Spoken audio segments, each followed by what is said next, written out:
Well, hello, sir. Good afternoon, Ben. How are you doing? I'm good. Long time no talk. I know. We were just talking that it's been a busy July. I've been traveling a bit. Was in California for about a week. Now I'm back home and about to go out on a rugged camping expedition. Oh, really? Yeah. Is this a vision quest? There might be some questing of visions up there, but this is actually the same trip I went on last year up in the Boundary Waters of Minnesota. So Oh, yeah. you kind of go deep into the really like natural, untouched area aside from the campsites and stuff they have up there, and drop in on a lake, and then you canoe around and do portages and all that good stuff. So That's cool. I feel like I know that area because, so this is kind of a slightly embarrassing confession, but I like to watch YouTubers that go camping and record their trips. Oh, nice. It's like a relaxing thing for, like, I'll watch like an hour-long highlights video of someone else's like hiking camping trip at like 1.3x or whatever. But anyway, so I watched someone do like a multi-day Boundary Waters trip. Yeah. It's so cool. I mean, you're right up there by the Canadian border. And so a lot of these lakes are just right on the border. So literally the other side is Canada. And it's just pristine waters. Like, I think there's a lot of protection up there from the mining is sufficiently far away so that the water's still really clear. And it's just, it's a really beautiful place. Nice. And it's isolated enough. It seemed like the wildlife was just everywhere. Yeah, totally. Yep. Like you're in their world for sure. Yep. Very cool. How long are you doing that for? So it's a 5-day trip. So I'll go up tomorrow, spend the night in a lodge, and then they'll drive us in, and we'll set off, and then I'll be back on Monday. So That's so cool. yeah, I haven't been on a longer backpacking trip in a long time, but I find them like ridiculously calming. Just getting away from my phone and all screens basically, and my whole life is on my back, and everything I need is in there, and I could be stuck here for days, and that would be fine. Like I just love that feeling. Yeah, it's cool. Like last year, it was a mix of like highs and lows. Like our first campsite was just terrible. Like it was like graded a D, but we just kind of had to stop because we were like ready to stop for the day.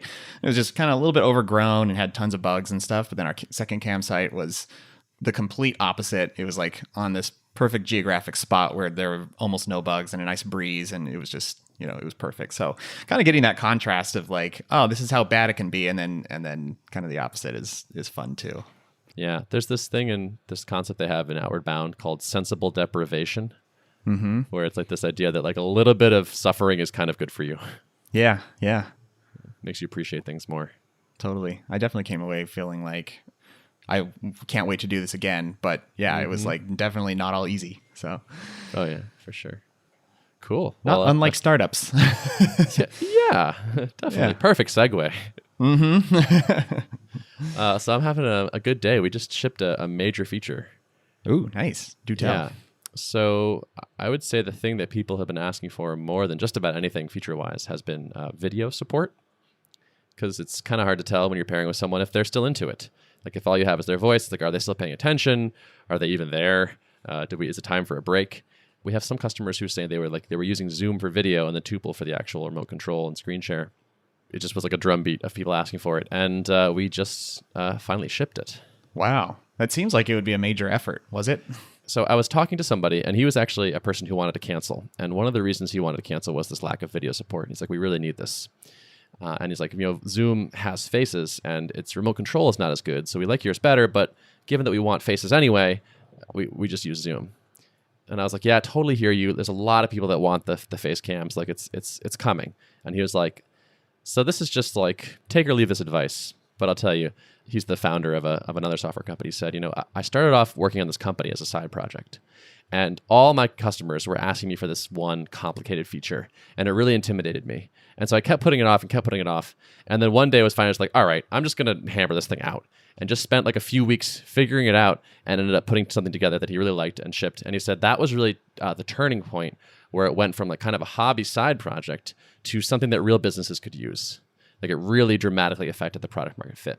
He's like, if I were you, I would stop doing anything that's not video. If everyone's asking for it, like drop everything and do that. And it really resonated with me. And I think it kind of pushed us over some inertia because we were intimidated by it, I would say. It is a complicated thing. It is sort of a big feature. I guess 2 weeks ago, we have this habit of on Monday mornings talking about what we're going to do for the week. And I basically like had a call with Spencer and I was like, I think we should start the video thing. And he was like pretty resistant to it. He like didn't really want to do it because he knew he's the one who has to write the code. I could tell he was like not super psyched on it. And so I kind of had to sell him on it. Eventually the compromise we agreed on was like, all right, let's spend a week on it and see where you can get in a week. And if it looks hellacious after the week, like we can reevaluate, but like let's at least know, as opposed to just kind of being intimidated by the idea of it. The funny thing was, it was something like 36 hours later where Spencer was like, hey, I have like a prototype to try. Like, can I call you with this? Damn. And so like the very first version actually came together pretty fast. When you framed it as like an experiment, did that help shift their mindset and help them get excited about it a little bit more? I think so. It probably helped. It made it more likely. Like we were both concerned. We both were like, worried that this would be a huge thing. And like there were a lot of UX questions to answer that we weren't sure about. And so that was another part that I think helped, which is he sort of went off and just started looking at like the technical feasibility of it. And while he was doing that, I wrote up a design document, which is like, here's how it should work. Like, here's the and I was like, here's the context. Here's what people are asking for. Here are the goals of this feature. Here are the non-goals of this feature. For this, for example, there's sort of two camps of people who are requesting video. One is like, I want to see my pair's face so that I know if they're still engaged and like so I can read their body language. And there was another camp that was saying, I want you to add video so I can stop using Zoom. And Tuple can just be my only communication tool. And we made the decision for this feature that we're focusing on the former. Like it's like let's stay in the pairing niche, keep focused on that. How do we build this so it makes the pairing sessions better? Don't worry about it making it a general purpose video tool for now. I think that helped a lot to like sort of define the scope and set the goals. But then I went through and I basically said like, okay, here's what you should click, here's what should be shown if you're the driver, if you're the navigator, here's what like, and just sort of really thought through it and tried to make all the like the design decisions up front. And also had like some people review it. Like I sent it to Adam and a couple other people and said like, does this make sense to you? And got some feedback from customers.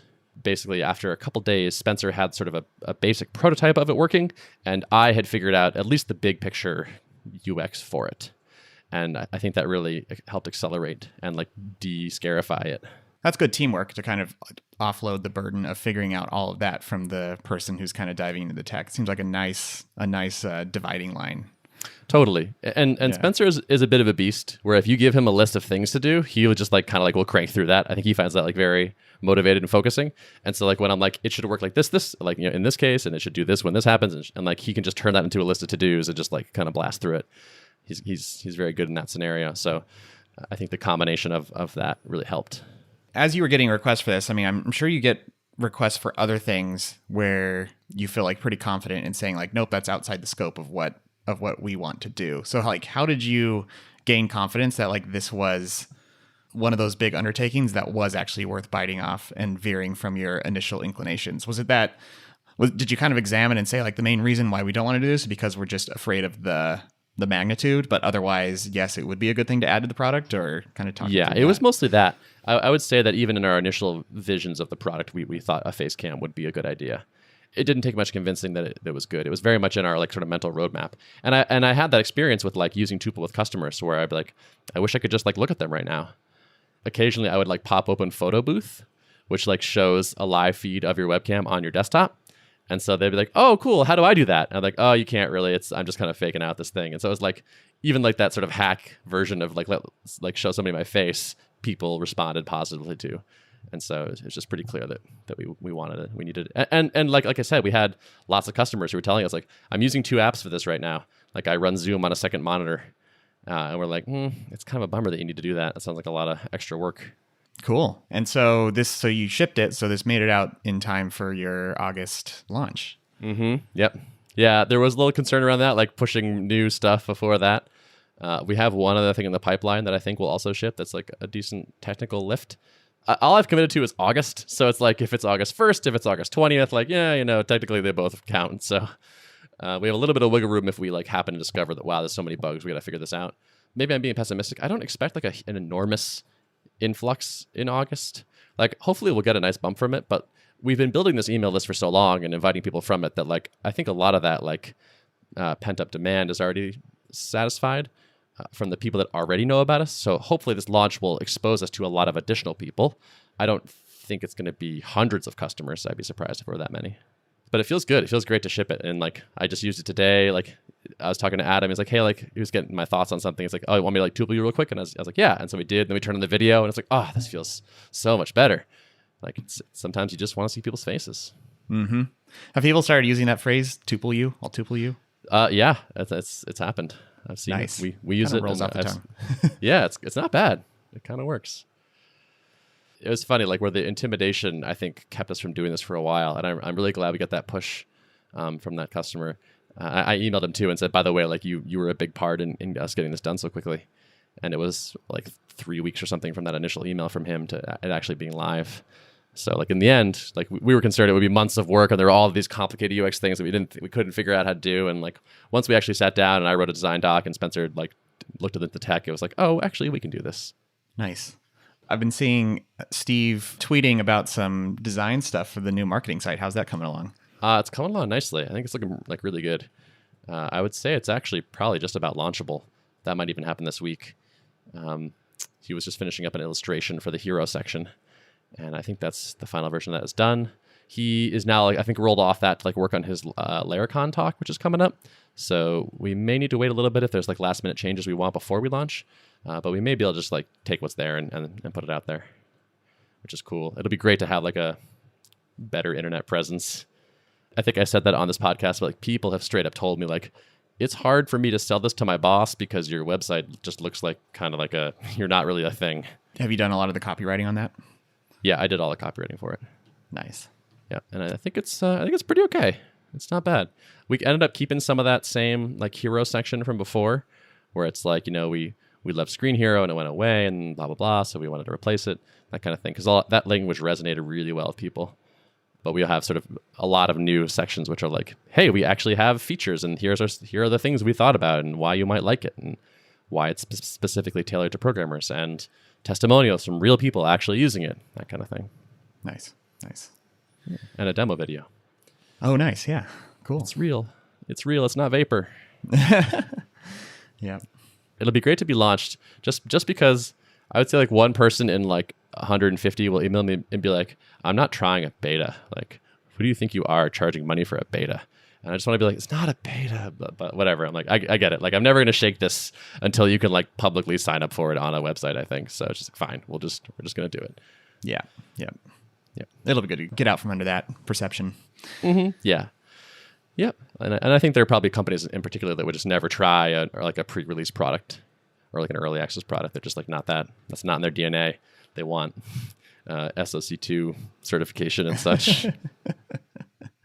We haven't talked since like the Zoom stuff came out. What are your reactions to that? Yeah. Security vulnerabilities happen. Like I didn't want to dunk on them or anything when that happened. It was like, yeah, like someday that will probably be us. Hopefully not. Like we'll do what we can to avoid that. But you know, it's real hard to write software that has no security issues. So someday you might do it. And I would hope that if someone reported something to us, we would do a better job than they did there. Man, between that and the Slack thing, it's just kind of like, man, it sure is nice when your competitors just like kind of drop the ball a little bit around you, just as like just a small bonus. Yeah, it's kind of fun. It feels like there's been a lot of uproar in the startup space around things that companies are doing wrong. Like Superhuman got skewered a few weeks ago for the open tracking stuff, and it just feels like it's been a dramatic couple of months here for startups. Yeah, and I think like there's just like the mob is so ready to like it's just so easy to whip up a Twitter mob real fast. So it's like when you do mess up, it's not quiet, it's not subtle kind of thing. Yeah. I'm sure we'll screw something up badly enough to get a lot of people mad at us eventually. We'll see what it is.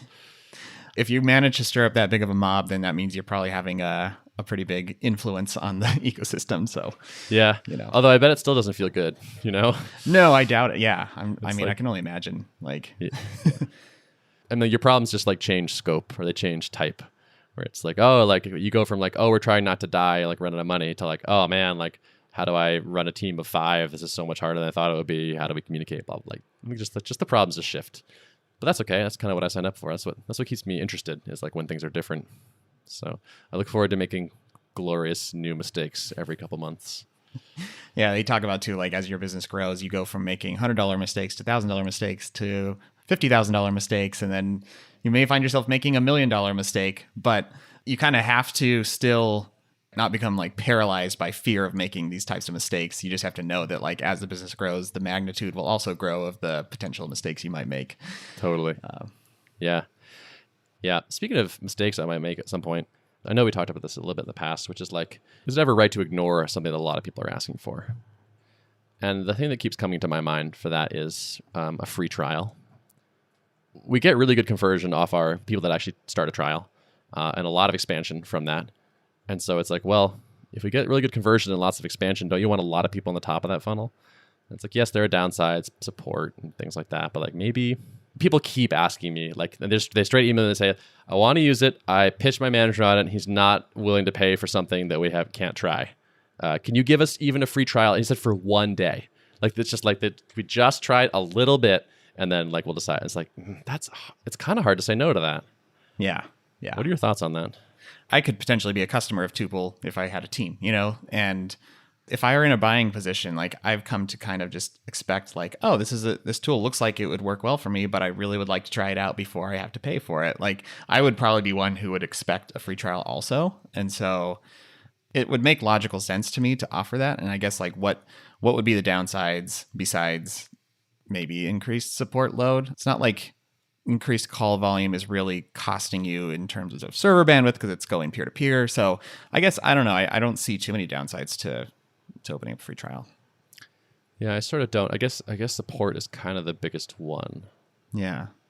In the earlier days, it was like, well, the app is less stable and we're not sure if we expose it to more people, what's going to happen and all this stuff. But we've really taken the reins, like loosened the reins kind of thing. So like pretty much anyone can sign up for it and they can invite anybody they want to. And so it's not hard to get into anymore.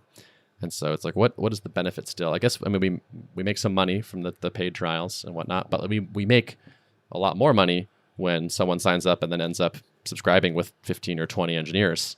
That's just like so why are we reducing that number when it could be easier? Right. I mean, it might be worth an experiment, like just try offering one for a little while and see what the volume of support looks like from that and reassess, Yeah. I think I would for sure. Yeah, exactly. I think that's almost always the right answer for like, will this new pricing work? It's like, who knows? Just give it a shot. See what happens. Everything's reversible. Tell me if you think this is hokey or not. Is keep the paid trial in place, but let existing customers refer people into a free trial. So someone's like, oh, I can't do it. Like, can I have it for free? I'd say, if you can get a referral from an existing customer, it's free. Is that cheesy or like lame? Like, I can't tell how I feel about that. Would the idea be that you're trying to, like, it's effectively having someone vouch for them, kind of, to keep the really low value trials out, kind of? No, the way I'm thinking about it, honestly, is kind of more like I'm giving our customers the ability to kind of gift $100 as many times as they want to friends of theirs. And that makes them maybe feel kind of cool, maybe feel helpful. And maybe it's like, oh, well, like, how do you find out who's using it? It's like, oh, maybe like this person then goes on Twitter and says, hey, are any of my friends using Tuple that can refer me? And like, maybe help a little bit of word of mouth that way too. I like that side of it. Like, I like giving your customers the ability to kind of gift something in Tuple currency. But it does feel odd. Like if someone emailed and was like, hey, can I get a free trial? It would be a bit of a turnoff, I think, for the answer to be like, I'm not going to hook you up. You got to go do the legwork of finding your own referral. Like that, something feels a little off about that, I think. I agree. I think. Like it feels a little bit hokey or something, but maybe not terrible. I don't know. It's like, do you want to do the legwork? Like you don't have to. You can pay and skip the legwork, or you can do a little legwork and get hooked up. Yeah. Not sure. Maybe you just don't tell people you have a free trial. Like they can only find out about the free thing from referral. I sort of want to be able to answer that way though. Like when people are like, can I have a free trial? Right now I'm just like, no. And it's like, okay, well, and some people are just like, cool, well, goodbye. And if I was like, no, but yes, actually would like to hear from people maybe as you're listening to this, like what your thoughts are on this. Does this sound like, how do you think you might respond in this situation? I might be coming around to like making it even easier for people to get in there. Because the product just keeps getting better. I'm feeling more and more proud of it every day. It's like we're solving a real pain point and people like it. So like, why restrict it? That's good. Exciting stuff, man. Thanks. Yeah, feels good. So what's going on in the world of Derrick? Yeah, the world of Derrick. So I've been building a lot of product in the last month, kind of in between the travel and stuff that I had going on. So still working on my initial version of Static Kit and starting with the form collection component. Learning a lot about kind of modern front-end development, which is something that I had, I dipped into it a little bit when I was doing Elm and stuff like that, but I never really touched React before. And I kind of want to come out the gate with kind of the best tooling for the most modern ways that people are building websites today. Right out the gate, I want to have, a solid React component that you can use to seamlessly wire up to my backend, and potentially also have like just kind of a standalone version. So like doesn't require you to be using something like a React. So you could use it on just a static site that's generated by something like a Jekyll or something like that doesn't really use a bunch of JavaScript in the build pipeline. Kind of working on those two to start. Yeah, I feel like things are getting pretty close.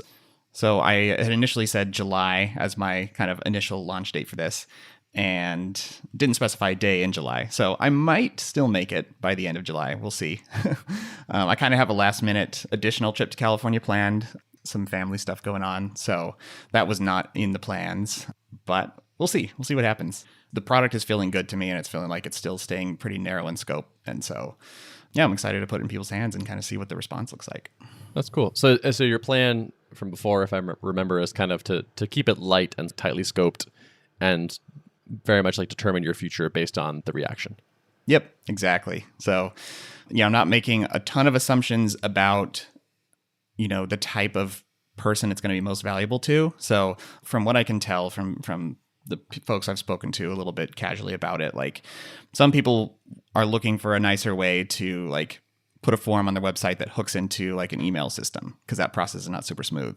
Other people, I think, are just not as concerned about that, but are just using like, a purely React-based thing and don't want to write a serverless function to collect form data. They just want like a drop-in solution for that. And those are kind of two separate use cases. And I don't know, I'm not entirely sure which one it's going to be most useful for. So I'm thinking I'm going to open this up and just call it like a beta period for a little while and just let people freely in the door to try it out and then kind of get a lay of the land of like who's actually using it, who's getting value out of it, what do people want, what kind of integrations do people want, and kind of that'll be the starting point for a lot of customer conversations and stuff. It's interesting comparing this to Level, where I think with Level you were really excited about it. Like you wrote a manifesto and it resonated and you were like, I have to solve this problem, this is serious. And then you built a big thing. And this, you feel a little bit more like, this might be a problem. We'll see who has it. And I'm going to build a small thing and see how it works. Yeah. Yeah. And it's not to say that I'm not excited about this. Like I am excited about static sites, about serverless technology and kind of the newer way of building websites and building web applications. And I think that people are kind of like, when I look at how people are approaching this with kind of modern frameworks, there is a lot of reinventing of solved problems already happening. So like all that stuff I'm jazzed about from a technical side as a developer myself. But I'm just trying to like hold off on making assumptions about the market and stuff, because I've just ran into so many problems with that with Level. So trying to do the true MVP approach where the MVP is the starting point for the conversation and the learning starts there once people have something physically in their hands. This feels pretty right to me, where it's like you've chosen your audience generally, and you're kind of looking around for problems and things that resonate and whatnot. But I like you making tools for developers. I feel like you can be great at that. I hope so. I gotta imagine the podcast being like a little bit of subtle pressure, like, so like, what are you doing and all this? Is that making it like, in your position, I would want to like take time to think about stuff and like ponder my life and who I want to serve and all that stuff. Are you feeling like some pressure to like have some answer to these things? Yeah, definitely feeling a little bit of pressure. I can't lie. That's another reason why I want to get the ship so fast, because I I want to start having more answers about that. So Yes, we need fodder for our radio program. Thankfully, you've got enough going on that we can hopefully keep things interesting. Yeah, sure. Yeah, we'll try to keep shipping major features.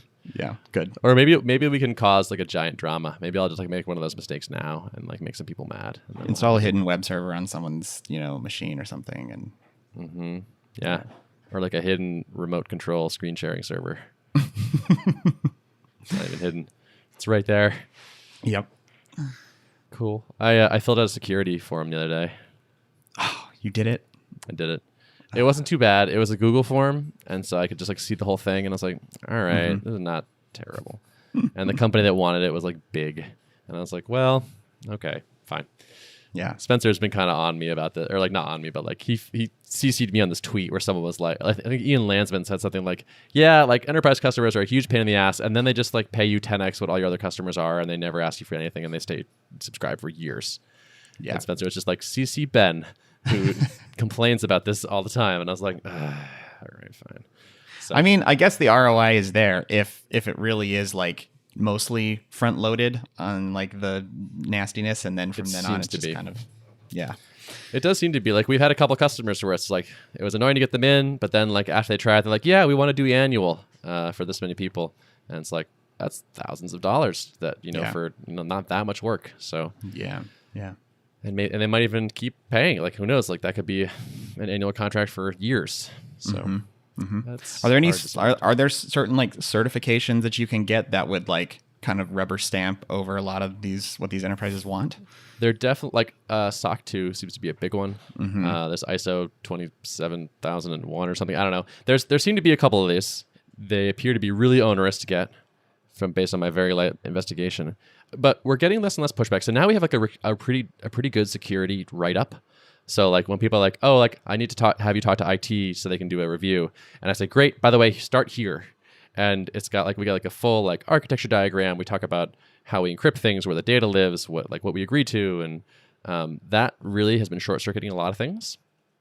The next thing I would like to add to sort of our like we're legit list is some pen test results.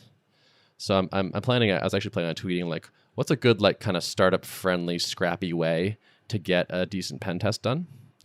I talked to HackerOne, which looks cool. They kind of run like basically a security bug bounty program on your behalf, but it was in like the tens of thousands of dollars. And it was like, I'm looking for the like single digit thousands of dollars, hopefully, but like still like legit enough that people are like, yes, you're doing the right things, and this is some indication of that you have basic competence. So we'll see what develops there. But I do want to keep. I mean, we want to do the right thing. We're not trying to like ignore security. So, but it's like, how do we do it in a way that we can afford and all that, and that is not just like pure like kind of mostly showmanship. Like those certifications appear to me, and other people confirm this. It's basically about liability, where it's like, oh, we signed up for this thing, and this thing ended up being a vector through which someone attacked us. But they said they had this certification, so clearly it's not our fault. Like they said they got it, so and it's like, well, which is kind of all garbage, but whatever. Yeah, it's a lot of CYA stuff, and yeah, not. It's kind of like the games that are played at the high level of ways to cover yourself, as opposed to actually because like to use Zoom for an example, they had like SOC 2, I think, and all those like degrees of certification on stuff, and yet there were still problems. So yeah, it doesn't really prove anything. And I look at the requirements to them. Like someone told me like, yeah, we went through getting this, and it was like you can't have paper on your desk at the end of the day in case it contains security, like sensitive information. Like some of it was just like, you can't retain surveillance footage at your data center for too long. It's like craziness. But yeah, at the high level, these big companies, like they're not so much worried. It's like they're not so much worried about actually having security vulnerability as getting sued for $10 million because of a security vulnerability. Which I get, I suppose. But doesn't mean I want to play that game exactly. But I'm hoping to just sort of keep adding to our, look, we're legit kind of portfolio. Well, nice. Well, hopefully you don't have too many more security questionnaires to slog through in your week ahead. I have been thinking. So I just reread Nathan Barry's blog post about doing direct sales as a bootstrap startup, which is a great post. I don't know. I do think like when I look at the volume of emails we have coming in for people requesting invites and like the size of some of those companies, it's like there probably could be someone who was just kind of like reaching out to everyone with a custom email and trying to set up a call, and like like the deal sizes could be there to like actually legitimately have a sales force at some point. Yeah, I mean, it's kind of a function of what your lifetime value of your customer and your CAC, right, and making sure those are in line. But sounds like from the kind of the loose numbers you've thrown out, like you might be in that realm. So I think it could be, and maybe not to like hire someone and like pay them a big salary and commission, but like for me to spend time on that could definitely be like really good ROI, especially because it basically doubles as customer research.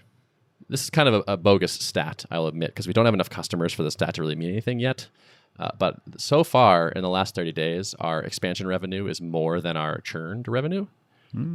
Which is kind of wonderful. So you have negative revenue churn then, right? Yes. Yeah. Means? Negative net churn, I think they call that. Yeah. Yeah. Which is amazing. But that's again, like the holy grail in SaaS, I think. It is. And if it were a year from now, it would be way more meaningful because there's just not like a big enough base of people to really churn from, I would say. So it's kind of like a doubly vanity metric, but it's still fun to like realize that the other day. I was like, oh, hey, look at that. That's cool. That's still really awesome nonetheless. It takes, I mean, I think, yeah, I don't think we achieved that super early on in the drip days. I mean, eventually we did, but it took a little while. So kind of nice. If you can hold that for a bit, that'd be really cool. Yeah, sure would be cool. Yeah. We don't need negative net revenue churn for that long for the numbers to creep nicely northward. Yeah. So I just want to keep going. Just want to keep doing it. It's pretty fun. I want to hire a designer. That's what I really want. We got so much design work to do, and like we got Steve, and like he's doing a bunch of stuff. But there's just still some like we just keep like, oh man, we need new icons for this, and we need new that. There's a lot. Do you think it'll be your first hire? We could also use some development work. It's it's hard to say. I could see maybe like a part-time developer and a part-time designer could be like a really nice kind of middle ground there. Be nice to have more horsepower on both those, but I would say that the design is the biggest thing we lack. So it's like, well, it'd be nice to have more help people writing code, but like we'll get that done eventually.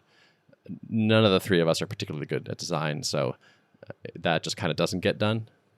But yeah, I love when things look nice. I want to have a product that looks pretty, so and is thought through, and like all the little details are considered. So we'll see someday. Yeah. All right, shall we wrap it? Yeah, let's wrap it. Cool. Show notes. Show notes can be found at artofproductpodcast.com. Thank you for listening. We'll see you next time.